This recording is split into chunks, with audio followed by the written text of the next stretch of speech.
Buenas tardes. Estamos acá en Bahía Blanca, en la Universidad Salesiana, con el veterano Héctor Bollo.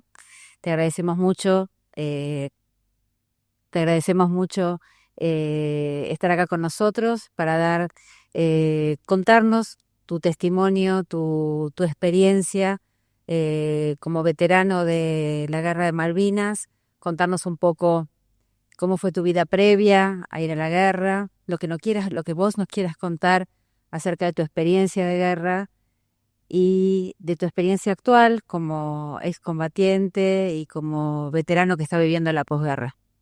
Bueno, gracias por la invitación. Para mí es un honor y una obligación dejar mis palabras, mi conocimiento y mi experiencia de lo vivido en Malvinas y cómo afectó a los veteranos de guerra haber pasado por esa situación tan crítica. Nosotros, digo nosotros porque también soy familiar de un caído. Mi hermano es uno de los héroes de Malvinas. Nosotros nacimos en el barrio de acá de Bahía Blanca de Universitario y fuimos al jardín juntos.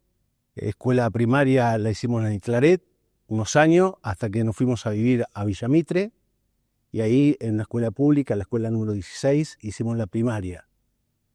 El secundario yo lo hice en el Instituto Pedro Goyena, mi hermano en la media 2 de tiro federal.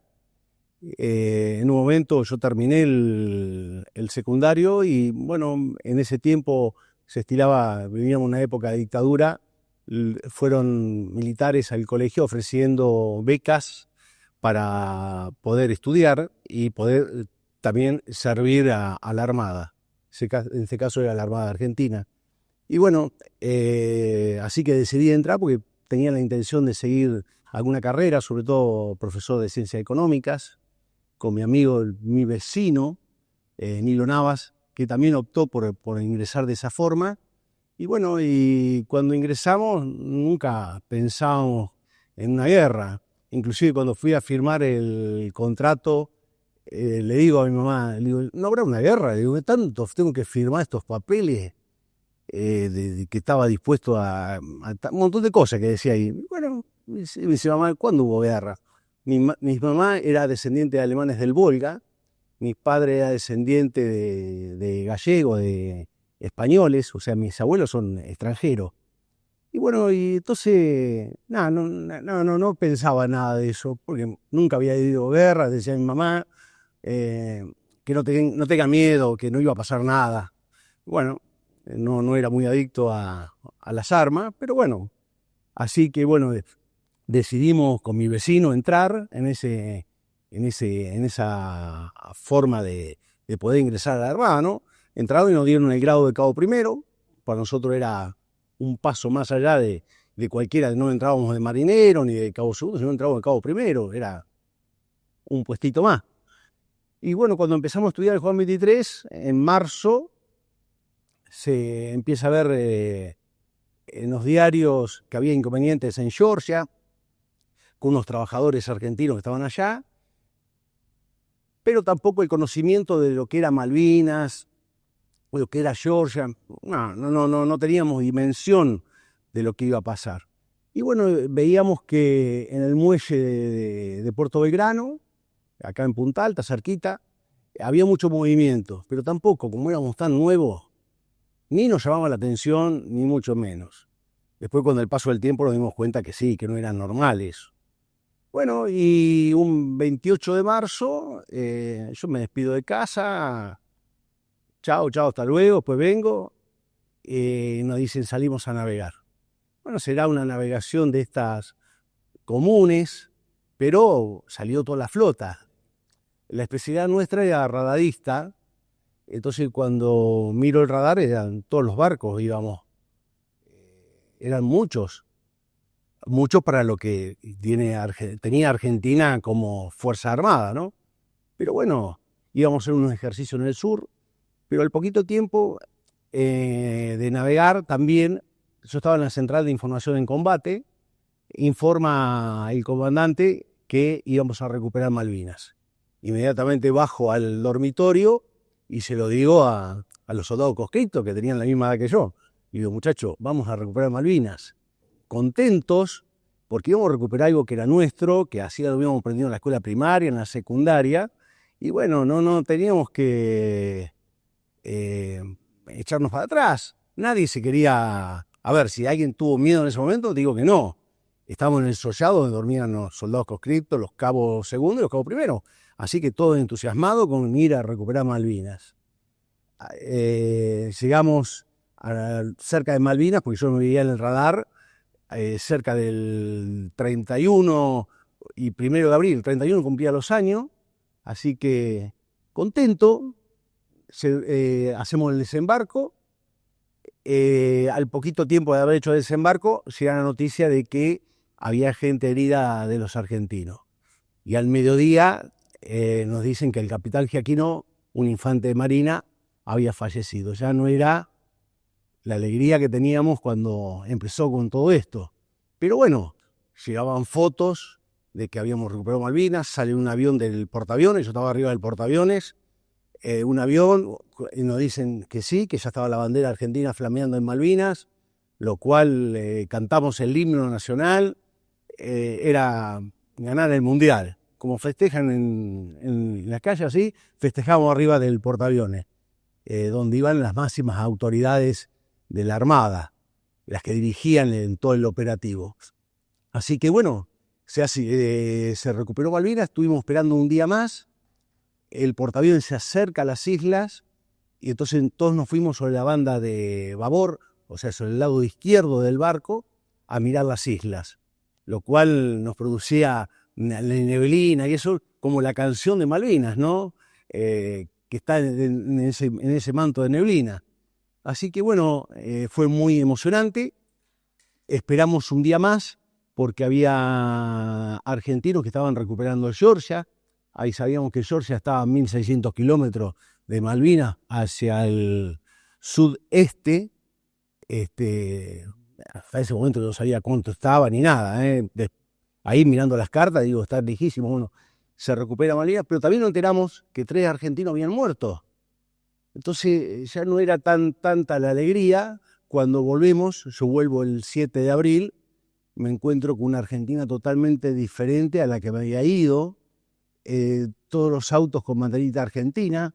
Yo bajo en la calle Necochea, justo en el hospital italiano, y camino una cuadra y para un señor que no conozco, no sé ni quién era, dice, muchacho, ¿usted viene de Malvinas? Sí, venga que lo llevo, cuénteme cómo va todo esto. Lleno de banderita tenía el hombre adentro del auto.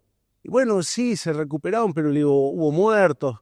No, pero lo sacamos los ingleses, eso era nuestro. Bueno, llego a casa, estaba mi hermano, estaba mi mamá, mi papá, y dice, ¿qué pasó? Bueno, contar más o menos lo que habíamos hecho. Ya mi mamá no tenía la tranquilidad que tenía cuando habíamos firmado el contrato ese que yo les contaba.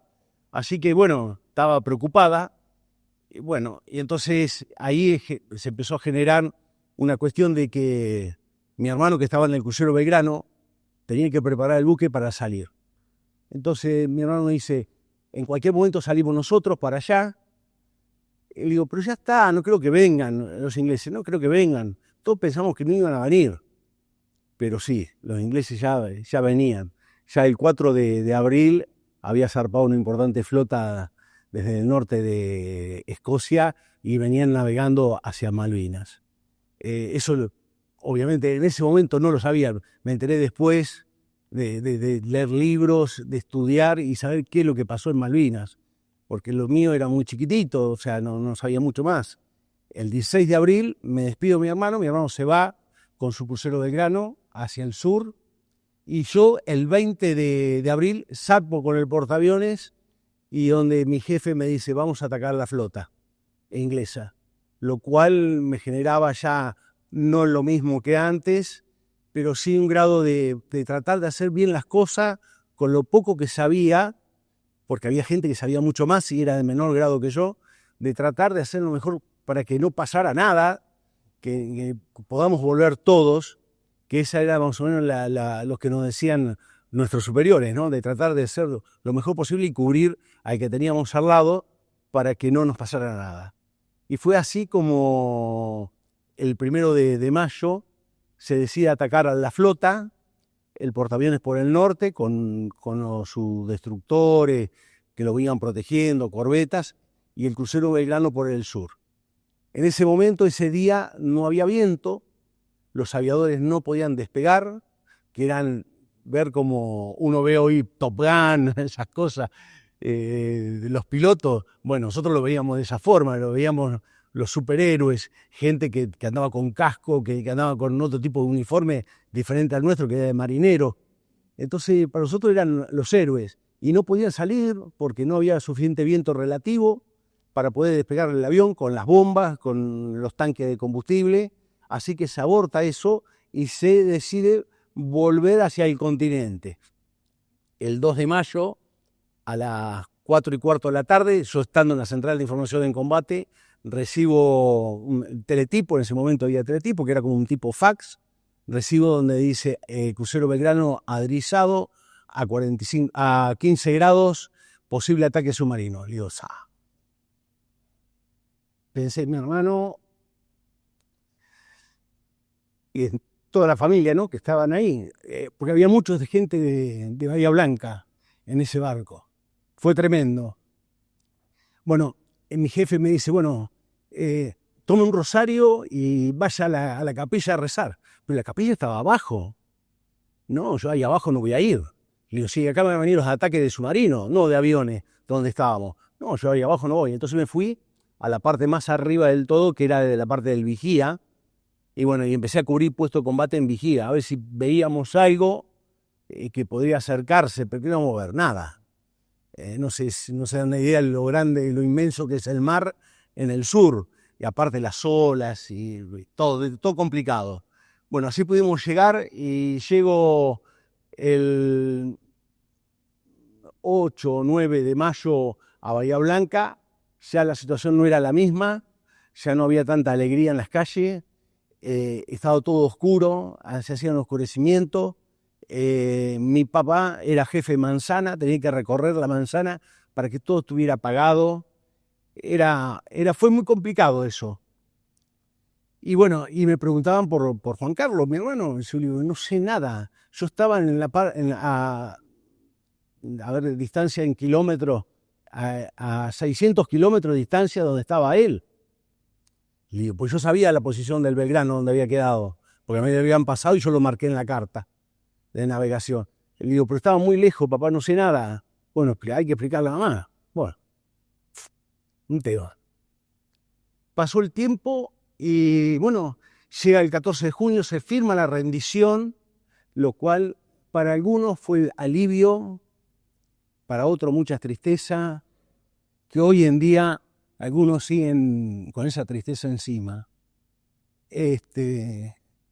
Bueno, yo dije, bueno, hay que prepararse para la guerra. Empecé a hacer curso, tal es así que salí como uno de los primeros, cabo primero, y me mandaron a la Escuela Naval Militar en Río Santiago, en La Plata, pero no era lo mío. Digo, no, yo no quiero esto, no sirvo para ser militar. Yo me preparaba por si de vuelta pasaba que teníamos que ir al combate ese mismo año, no prepararme para más adelante, no. Entonces pedí la baja, que no era lo mío, y bueno, y ahí empezó la otra guerra, la de no olvido, la de pelear que conseguí trabajo. Nadie daba trabajo. Yo en ese tiempo jugaba al básquet en forma profesional. Me fui a jugar a Chile, a Cipolletti, del lado de Río Negro, como para ganar algunos pesos y poder de esa forma sobrevivir. Pero bueno, se hizo muy difícil el tema del trabajo para el veterano de guerra. Cuando decido volver, porque extrañaba a lo que era la familia, vuelvo y yo digo, ¿qué hago? No tenía trabajo, me anotaba en una bolsa de trabajo acá en la municipalidad, nadie te daba laburo, porque lo primero que te preguntaban es si estabas bien. Un tío mío, que era puntero político, me dice, vamos a ver un diputado que te va a dar trabajo en el polo petroquímico. fuimos a verlo y lo primero que me preguntó el hombre, ¿pero vos te hiciste algún estudio? ¿Estás bien? No, le digo, lo único que sé es que terminé el secundario, que puede servir, pero en ese tiempo era bachiller, sociales, sí, lo único que sé es eso. Así que bueno, hablé con un club, le digo, le vendo el pase, le doy el pase con tal que me den trabajo. Me dio un trabajo de mediodía hasta que quedé a tiempo completo.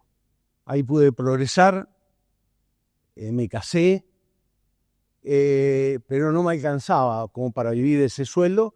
Bueno, me ofrece un medio familiar de la familia, trabajo en una casa de artículo hogar, decido ir, bueno, empecé a hacer curso de venta, que todo el otro, y bueno, llegué a ser gerente de esa empresa. Así que bueno, así estuve trabajando hasta el año 2012.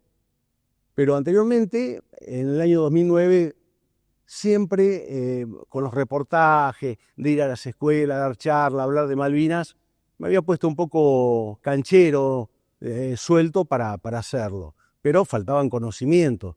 Entonces decidí estudiar sobre historia, sobre Malvinas, leer libros no solamente argentinos, sino de los ingleses traducidos. Y bueno, y así nos ofrecen a mi amigo y a mí hacer un programa de Malvinas, porque el hombre el director de la radio, nos vio dando una charla en una escuela.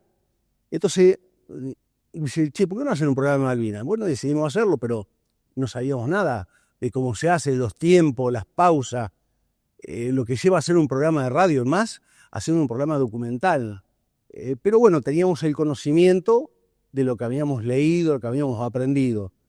Y en base a eso escuchábamos otros programas de radio del U2, las FM, a ver cómo hacían los conductores. Y bueno, empezamos en el año 2009 y empezamos a presentar el programa en diferentes premios de radios que hay, chiquititos, premios chiquitos, y ganábamos, hasta que la locutora de la radio dice, usted tiene que presentarlo en Martín Fierro. Y ya, viste, Martín Fierro hablaba, qué sé yo, de Tinelli, qué sé yo, de esa gente, Cholula, y digo, ¿qué vamos a ganar? Bueno, presentalo, tal no perdemos nada. Bueno, lo presenta, me acuerdo un día a la tarde, estaba en el gimnasio y me llama la locutora y dice, te tengo que dar una noticia, están internados para el Martín Fierro del año 2011. Le digo, que se entregaba el 2012. Le digo, sí, y tengo otra noticia más. Está internado también con mejor labor periodística en radio. ¡Fua! Le digo, era eso lo que faltaba. Así que bueno, la entrega se hizo en el año 2012 en Puerto Iguazú, en Misiones. Así que fuimos hasta allá y bueno, ganamos el Martín Fierro. La primera vez que lo ganaba un programa de Malvinas. Así que nosotros fue sumamente orgulloso de eso, haber logrado. Me hicieron subir al escenario, decir algunas palabras, obviamente dedicado a nuestros héroes, ¿no? Así que bueno, y al otro año lo volvimos a presentar, volvimos a estar internados, pero esta vuelta no ganamos. Así que bueno, no es tan fácil ganar un Martín Fierro, no es tan fácil hacer programa en Malvinas un veterano de guerra, ¿no? Se complica, pero bueno, dentro de las cosas. Entonces ahí surgió la idea de que yo digo, ¿qué me quedó pendiente de hacer? Y estudiar. Bueno, me recibí de corredor y martillero público, hice terciario en el 191 comercio exterior, y lo fui aprobando y me di cuenta que podría llegar a más. En el año 2013, la Armada me llama para hacerme un estudio, a ver cómo estaba, que todos lo están haciendo, los soldados conscriptos, personal de cuadro. Y por ahí me detectan que tengo estrés postraumático. Por eso me pasa lo que me pasa ahora. Y bueno, me detectan el 70% de incapacidad. Lo cual a veces caigo en el recuerdo. Trato a veces de ponerme del otro lado y me cuesta, pero bueno, es difícil. Así que bueno, ese programa me sirvió para entrevistar a familiares caídos. Y bueno, fui presidente del Centro Veterano de Guerra de Bahía Blanca, 4 años. También pertenezco a la Comisión Nacional de Familiares Caídos en Malvinas. En el año 2009 me tocó viajar al cementerio de Darwin para inaugurar el monumento de allí. Estuve con el vicegobernador de Malvinas, con el cual tuvimos un cambio de palabras, un medio castellano, medio inglés, el hombre lo mismo, y bueno, tuvimos un cambio de palabras para nada agradables, y bueno, ahí terminó la charla con este hombre. No podíamos usar nada referente a Malvinas, yo agarré, me coloqué mis condecoraciones, así que bueno, digo que sea lo que tenía que hacer, ¿no? Así que bueno, esa es más o menos la historia mía. No sé si quieren hacer una pregunta o algo.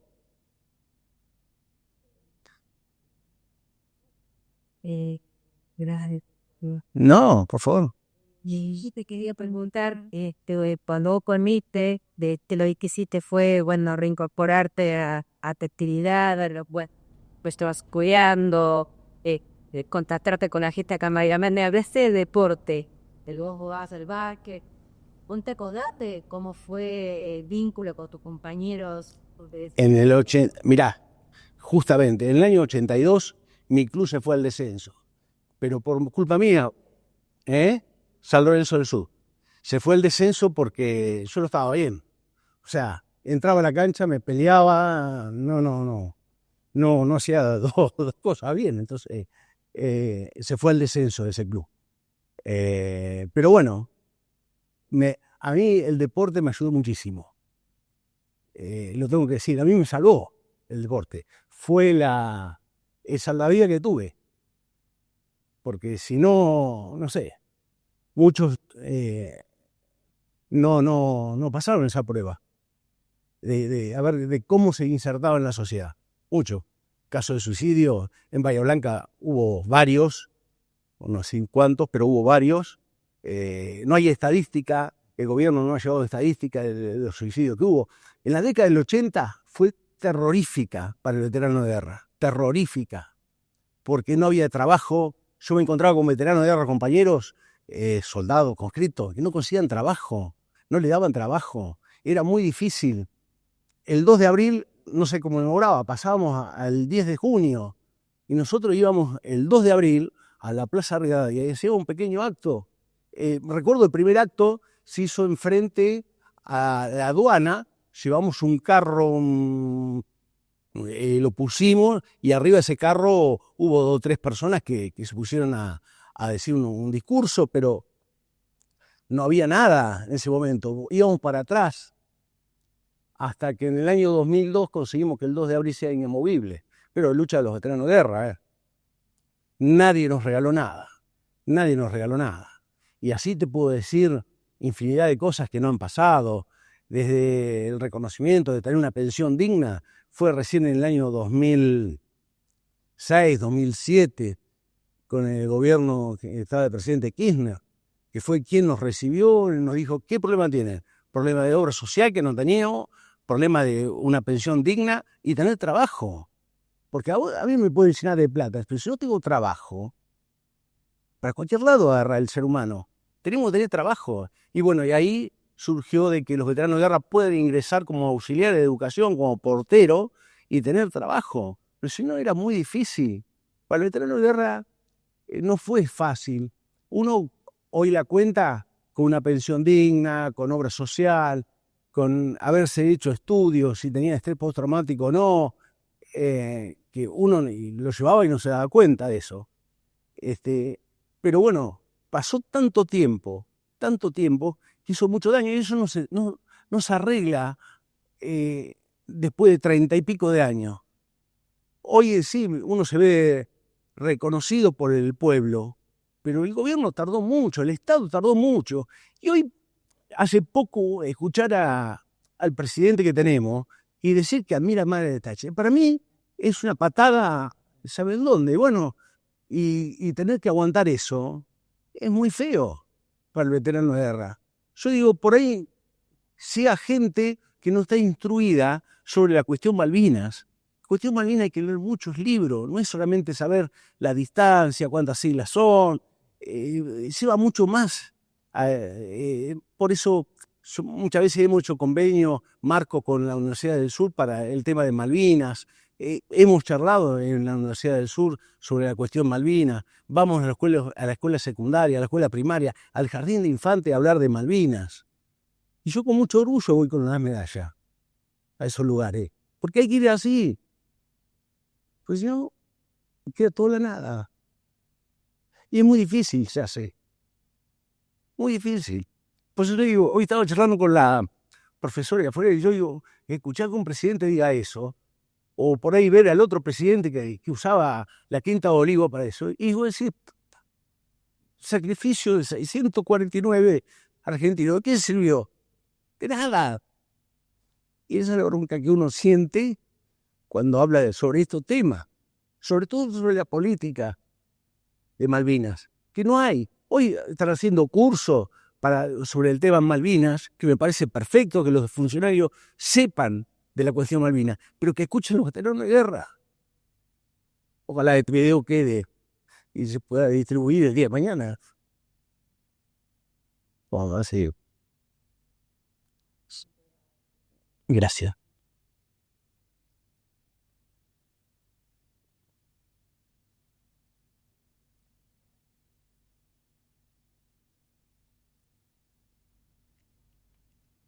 Te veo llorar vos, te estoy mirando de reojo.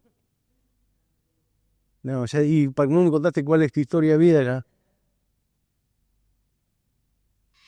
Es muy, muy difícil, pero muy importante también tu testimonio y te lo queremos agradecer también en este espacio que es un espacio educativo para que las próximas generaciones o estos jóvenes que acá nos acompañan también escuchen su testimonio y la potencia de esa experiencia que les tocó transitar en esta triple mirada que propone el programa Voces de Malvinas, que es cómo fue tu infancia, tu juventud, tu niñez, cómo fue tu experiencia en la guerra y cómo fue la posguerra. Y creo que vos la narrás con muchos detalles que nos sirven para seguir pensando.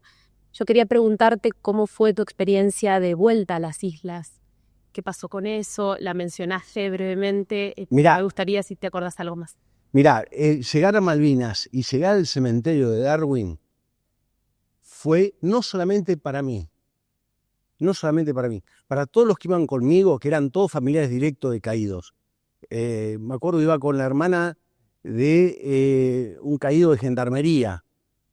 Realmente cuando entramos al cementerio fue como un golpe en el pecho y no podíamos hablar. Estábamos todos emocionados, madres, hermanos, familiares directos. Ir al cementerio de Darwin es un golpe tremendo. Después, algunos han ido y dicen que les pasa lo mismo cuando llegan al cementerio de Darwin, donde están esas 246 tumbas, creo que son las que están ahí.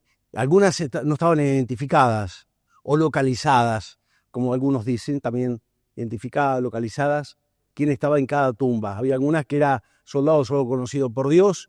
Bueno, yo fui a una de esas como si mi hermano estuviera ahí. Mi hermano estaba en el crucero Belgrano.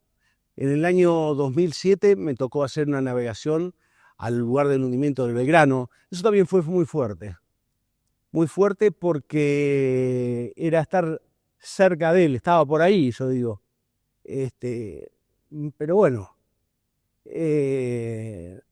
esa fue una experiencia diferente a la de Malvinas. Malvinas uno porque tanto ama la tierra, de tocarla, quiere tenerla. Yo me traje pedazo de turba, inclusive este hombre con el que tuve el entredicho, el vicegobernador, me regaló unos pedazos más de turba que al resto de los familiares, y esa la regalé. Todo el mundo te pedía un pedazo de turba de Malvinas. ¿Quién no quería tener? Y bueno, y pase esa turba, la hice colocar en el Consejo Deliberante con los 15 caídos de Bahía Blanca en la guerra de Malvinas, donde está mi hermano, obviamente, ¿no? Pero Nos costó muchísimo también. En el año 2003 recién tuvimos el monumento de Malvinas, ese que está en la calle de Cuyo y La Falda. Así que imagínense lo que hemos pasado para tener lo que tenemos hoy. La lucha que tuvimos que hacer. Entonces, en el 80 no sabíamos qué hacer.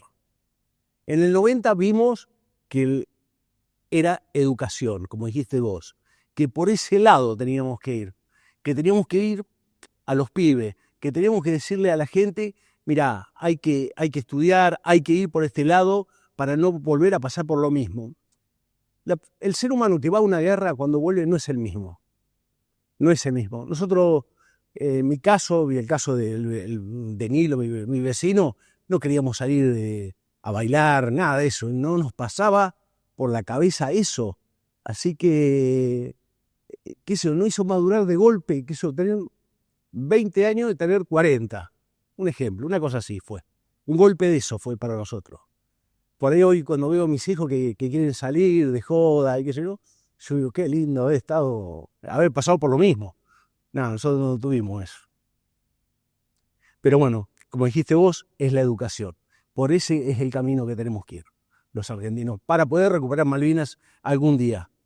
Pero si vos me preguntás si estamos cerca, yo le pido con los gobiernos que estamos teniendo que vamos para otro lado, de negociar con no sé de qué forma, pero tiene que haber algo en la diplomacia que nos permita llegar a un acuerdo, no por la guerra, sino por la paz. Nunca más una guerra, no sirve para nada, lo único que deja es dolor y gente muerta y gente que vuelve con problemas. No sirve. Lo que sirve es la educación.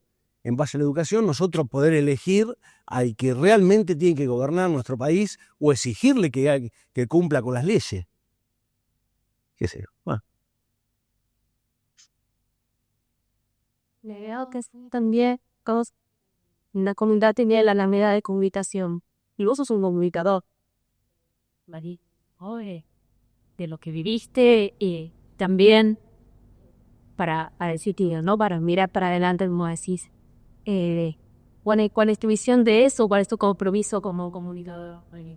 Y comunicador, mira, el primer compromiso que tengo es con la verdad. Con la verdad y tratar de ser lo más objetivo, más allá de lo subjetivo que es para mí el tema. Pero el tema es muy subjetivo. Entonces trato siempre con la verdad y ser objetivo sobre lo que charlo sobre Malvinas. Sobre todo cuando estoy frente a alumnos. Tratar de esa forma, de ser lo más objetivo posible y con la verdad. No sirve nada mentir, contar cosas amarillentas, ni de Rambo, ni nada de eso, que eso no sirve de nada. Lo que sirve es dejar la enseñanza, nunca más una guerra, siempre por la paz y bueno, y estudiar y educarse, que esa es la forma que vamos a poder salir adelante. Pietro, yo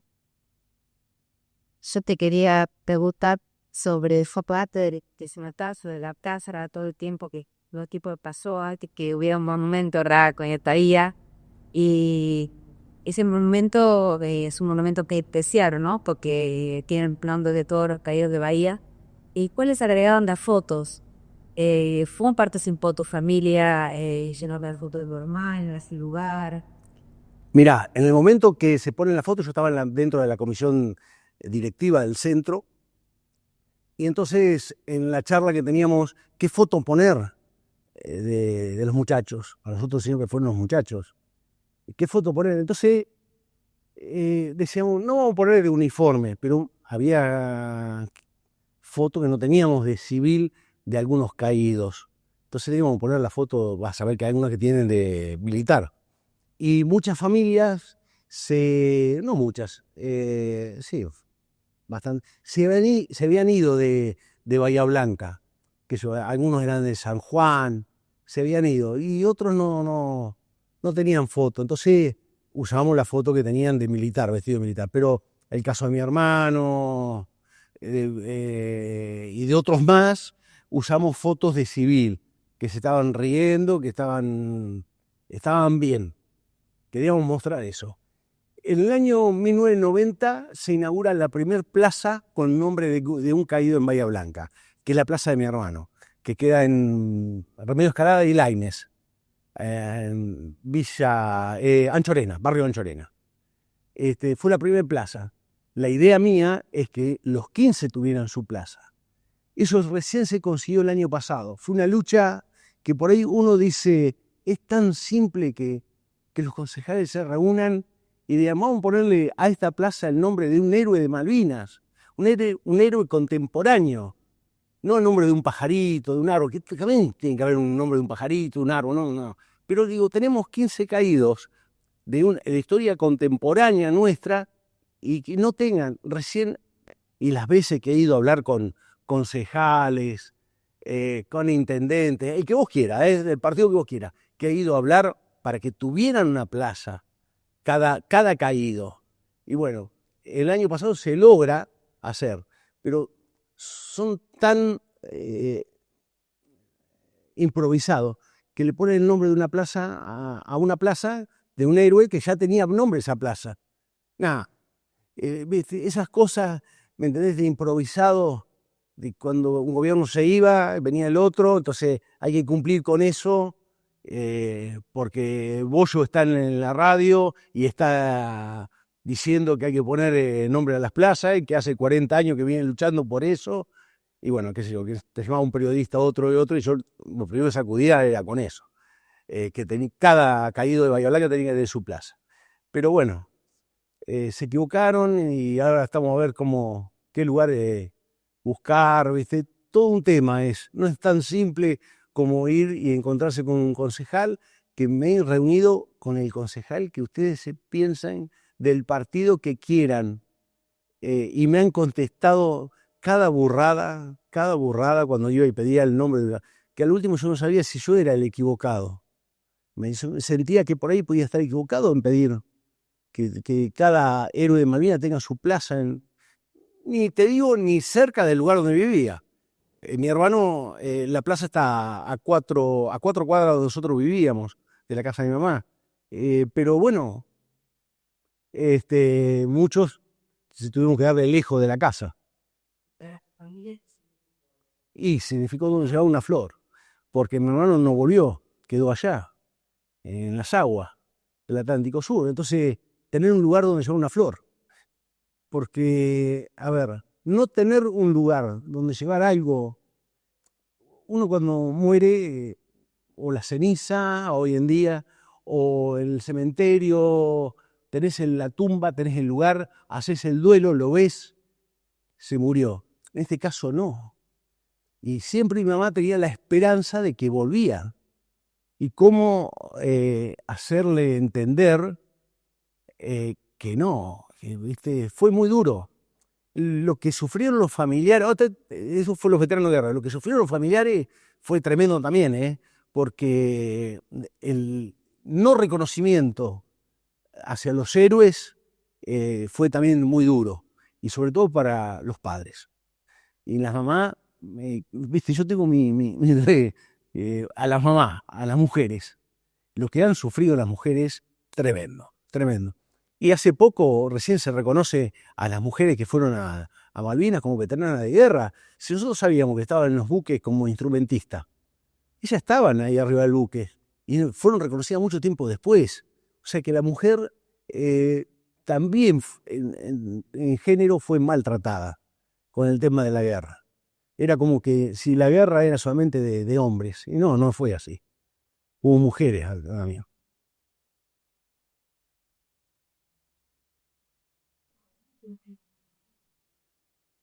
Quedaron todos mudos.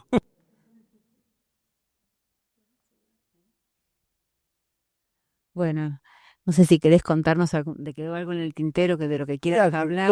Todos los años, a partir de 1999, se hace una Olimpiada de Veteranos de Guerra, donde nos juntamos, veteranos de guerra, a practicar algún deporte. Es una forma de decir deporte, ¿te imaginas?